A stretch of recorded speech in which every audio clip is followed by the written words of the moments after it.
Hello，大家好，今天我做了这张图片，很多人都问我这个放大镜是怎么样做的。那我现在录一个教程呢，来教大家，其实非常简单，这是 iPhone 自带的一个软件的功能。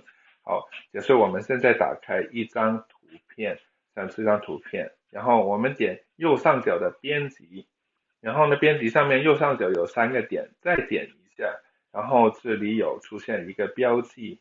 那点标记之后呢，在右下角这个加号这里呢，出现了一个放大器，你点一下它，然后呢，把它拖到你想要的位置。那这个放大器呢，这个是调整你的这个放大放小的功能，然后这个是放大放小的距离。好，这个绿色的点是代表放大里面的内容，蓝色的是代表它放大放小的圈圈。好，如果你再需要一个，你再点一个，然后呢，你也把它放到同样大的位置，然后你把内容放大。